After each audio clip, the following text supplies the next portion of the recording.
A cidade do apóstolo, Santiago de Compostela, leva asociada a súa orixe e a súa existencia dende sempre a este monumental relicario pétreo que é a catedral.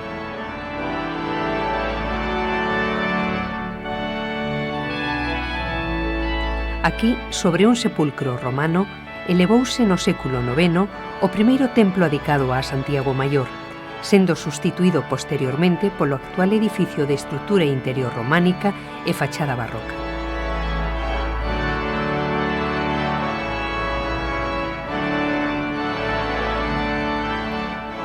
A fachada do Obradoiro, obra cumio do barroco hispano, construída seguindo os planos de Fernando de Casas no século XVIII, preside a praza máis solemne da arquitectura española, en convivencia con arquitecturas de estilos e destinos diferentes que a converteron nun espacio único da arte occidental.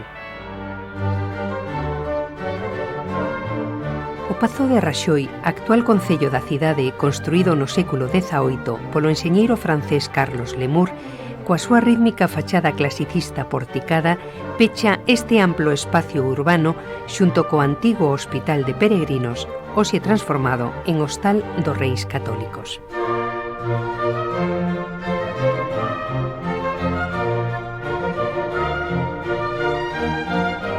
Enrique Egas, arquitecto dos Reis Católicos, deseñou as súas trazas en 1501, seguindo o modelo do Hospital Xeral de Milán, obra do arquitecto Filarete, aínda que só se construíron inicialmente os dous patios dianteiros.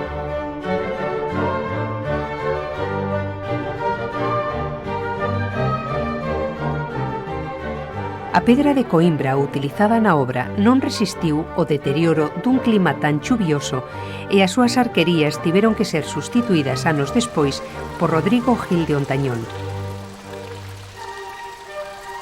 A portada plateresca é obra dos mestres franceses Martín de Blas e Guillén de Colás, cun programa iconolóxico referente á saúde do corpo e á salvación da alma. A fachada principal sería reconstruída parcialmente no século XVII, mentres que os claustros posteriores se remataron no século XVIII. O rectorado da Universidade, antigo Pazo de San Xerome, completa o cuarto lado da plaza.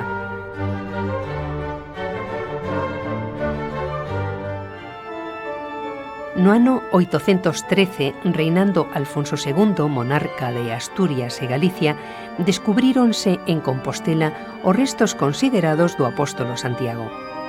Os seus discípulos Atanasio e Teodoro teríanos trasladado dende Palestina por vía marítima, segundo consta na tradición e nos fabula a lenda. O monarca mandou construir un pequeno templo que sería reformado e ampliado varias veces ao longo da historia. No último tercio do século XI, un grupo de canteiros chegados de Francia, baixo a dirección do mestre Bernaldo o Bello, iniciou a construcción da actual catedral románica, seguindo a tipoloxía dos templos franceses de peregrinación con xirola e tribuna. Trátase de catedrais pensadas para aglomeracións periódicas e mesmo para dar albergue temporal nas súas naves a peregrinos pobres. As súas parentes máis próximas son as catedrais románicas francesas de Santa Fe de Conques e San Sernín de Toulouse, aínda que Santiago é a que ten un trazado con mellores proporcións. O arcebispo don Diego Peláez iniciou a súa construcción en 1075, pola capela do Salvador na Xirola.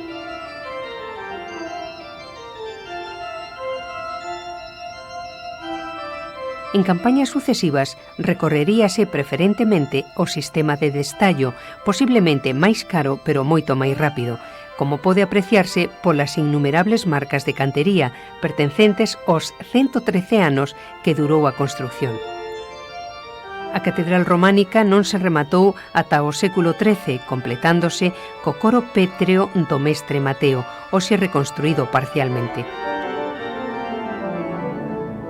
O fillo de Fernando II, o rei Alfonso IX de León, consagrouna definitivamente o día 1 de abril de 1211. A fachada das praterías, chamada así por dar fronte á praza na que tiñan as súas tendas os ouribes composteláns, é a única portada románica exterior que se conserva do templo orixinal. Nela atópase un rico mostrario de escultura románica con pezas reaproveitadas das antigas fachadas do templo hoxe desaparecidas.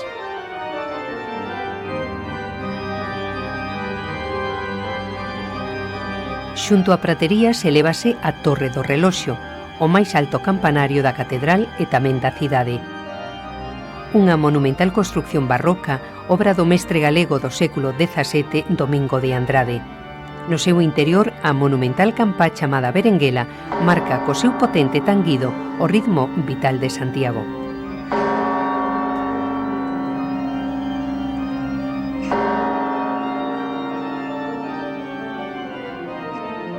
No século XVI, o arcebispo Fonseca encargou ao arquitecto Juan de Álava a reconstrución do claustro, xunto con unha nova sancristía, a capela das reliquias e un panteón real.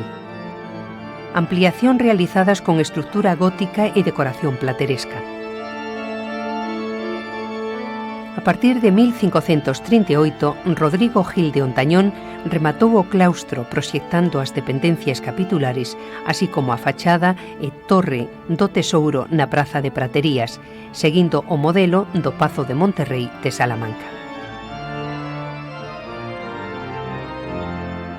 Financiado polo rei de León, Fernando II, a finais do século XII, o mestre Mateo construíu a portada occidental do templo, o Pórtico da Gloria, xoia do románico tardío e obra maestra da escultura medieval europea. Cristo sentado no tímpano preside o xuízo final, rodeado polos anciáns músicos da Apocalipse.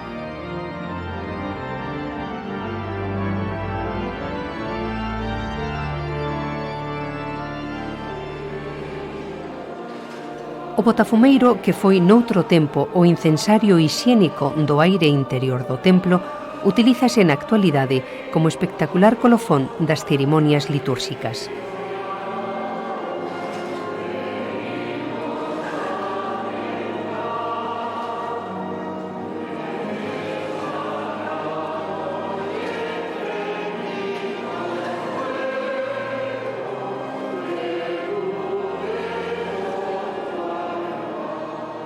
A catedral, xunto cos mosteiros de San Martiño Pinario e San Paio de Antealtares, levantados ao redor dun primitivo asentamento romano, actuaron como tres grandes masas arquitectónicas en permanente remodelación e crecemento que xeraron un poboamento concéntrico, formándose coas casas dos coengos e as dos veciños un recinto urbano de forma ovalada ao redor da catedral que estivo pechado por murallas dende o século IX. Será a partir do século XII cando se produza a ruptura desta primeira escala urbana, pasando de ser unha pequena vila prerrománica a Vila Sancti Jacobi, a urbe medieval, a Civita Santi Jacobi, a mítica cidade destino das peregrinacións.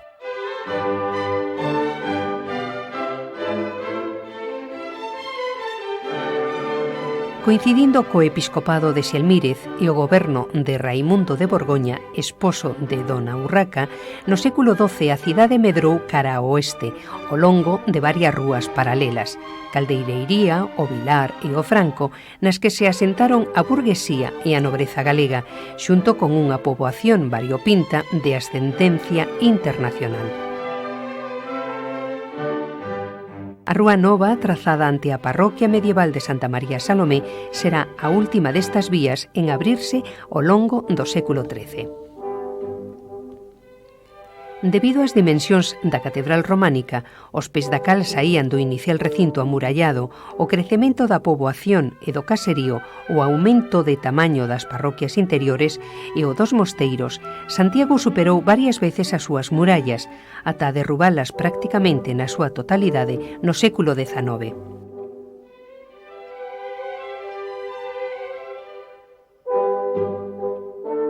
Hoxe en día, a ordenación das actuais estradas de acceso a Santiago difire sensiblemente das direccións que seguían na antigüidade.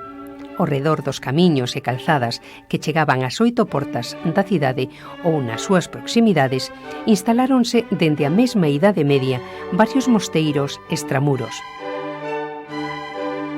Os fillos de San Domingos construíron Bonaval na primitiva saída cara a Coruña. Santa Clara xurdirá na inicial dirección a Carballo, mentres que os monxes de San Francisco instalaron o seu convento gótico na saída cara a Fisterra. O mosteiro de Conxo xurdiu nas proximidades da vía de Noia. O único templo compostelán que conserva casi intacta a súa primitiva fábrica románica é a igrexa de Santa María do Sar, situada no antigo Camiño de Lugo. Os seus muros, reforzados con grosos contrafortes, ornamentanse con capiteis, ventanais e canecillos do máis puro románico compostelán.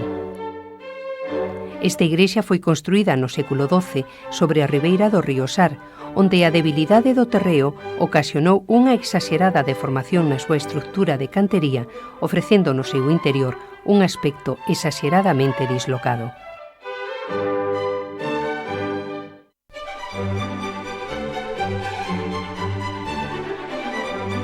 O contacto máis inmediato que aínda mantén a cidade histórica co medio natural prodúcese a través do espacio que ocupou a Alameda no século XIX, o outeiro de Santa Susana. No seu costado levántase dende 1930 o campus universitario. O casco histórico de Santiago é o resultado dun longo proceso de agregación de arquitecturas. A partir do século XVII e, sobre todo, no XVIII, a cidade convértese nun recinto monumental ao proxectarse as fachadas dos seus principais edificios cunha concepción escenográfica do espacio urbano.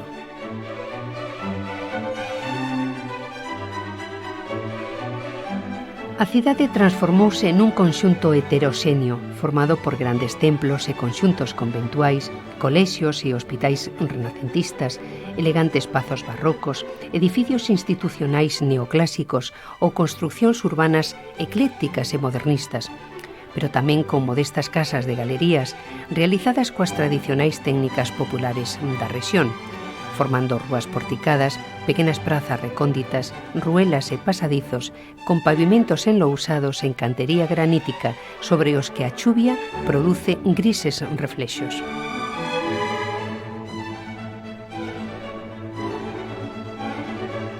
Fronte á portada de azabachería da catedral levántase o segundo dos edificios máis importantes da cidade, o antigo mosteiro de San Martiño Pinario, actual Seminario Maior. Este monumental conxunto arquitectónico remonta as súas orixes á Idade Media.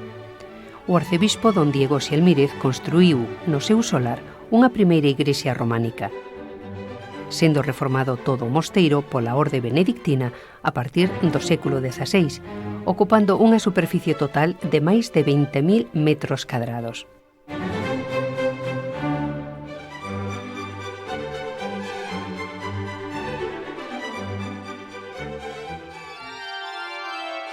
San Martiño é o templo por excelencia do Renacemento en Compostela. Unha igrexa onde as bóvedas de casetóns e a alta cúpula dominan un diáfano espacio presidido dende o século XVIII por tres espectaculares retablos barrocos de Fernando de Casas.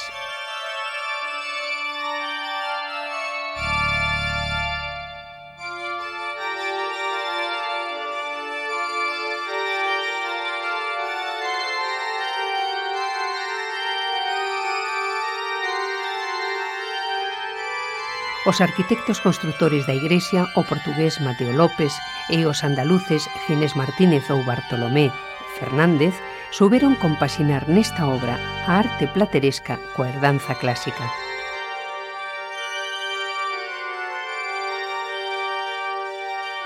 A portada de San Martiño Pinario, construída en estilo plateresco a finais do século XVI, preséntasenos como un grande retablo pétreo presidido pola imaxe do santo patrón francés San Martiño, dando a súa capa a un pobre.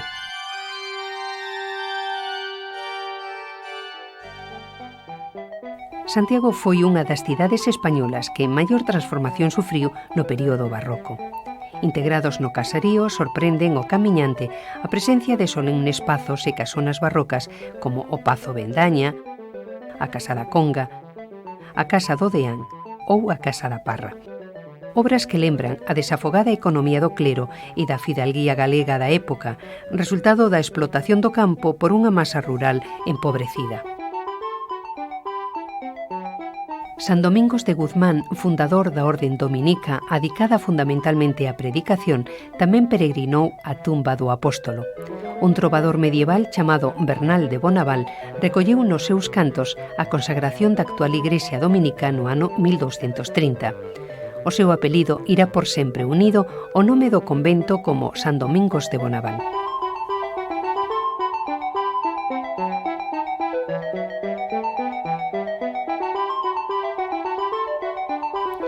No período barroco, os dominicos tiveron unha nova idade de ouro cando un dos seus fillos, o arcebispo Monroi, ocupou a sé catedralicia de Santiago. Naquela época, o arquitecto barroco galego Domingo de Andrade refixo o claustro e as fachadas do convento cunha elegante conxunción de decoración clásica e naturalista. Non podemos deixar de visitar a orixinal e sorprendente escaleira circular do claustro. O mesmo arquitecto Andrade construíu este alarde técnico en granito, con 3 rampas independentes sen ningún apoio central.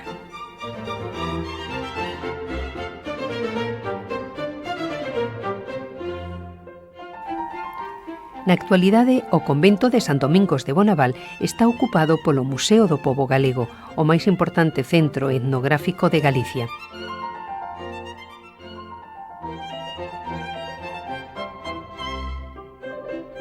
Dous grupos de mestres arquitectos dominan o panorama do Santiago barroco.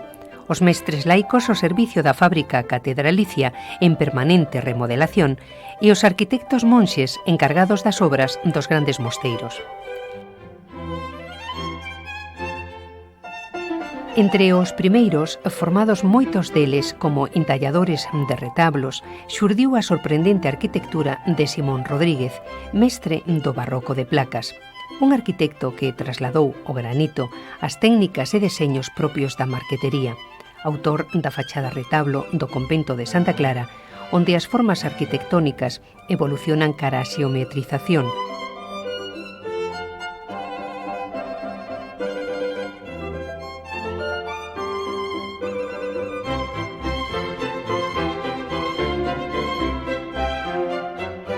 Conta a tradición que San Francisco de Asís peregrinou a Compostela entre os anos 1213 e 1215. Os seus discípulos construíron o mosteiro de San Francisco, fora do recinto amurallado da cidade, onde, dende a Idade Media, medrou ata transformarse noutro dos grandiosos conxuntos artísticos de Santiago, baixo a dirección de Simón Rodríguez. A igrexa, dunha austeridade espartana, cos seus volumétricos recortes pétreos, é a antítese da esencia decorativa da linguaxe barroca.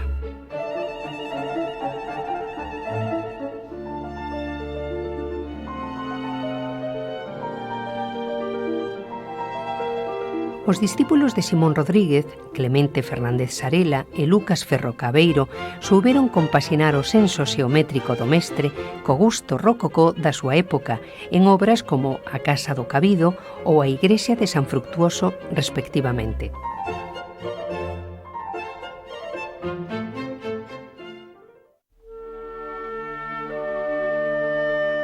Dende o Monte do Gozo, os peregrinos divisan por fin as torres da Catedral de Santiago. É a fin dun longo e solitario traxecto.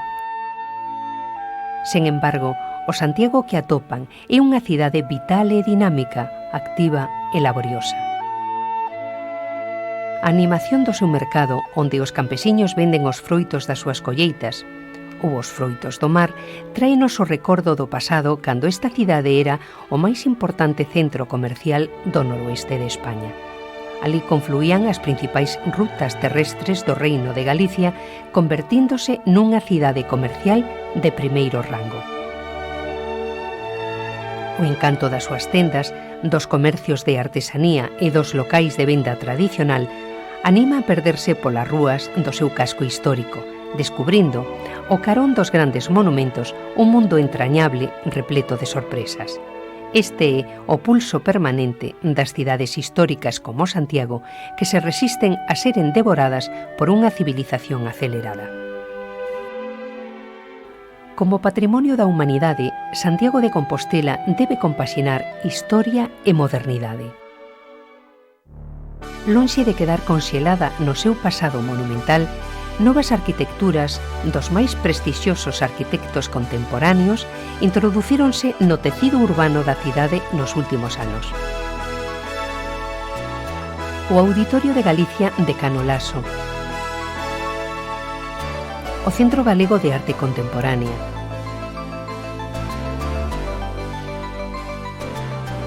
ou a Facultade de Xornalismo de Álvaro Sisa,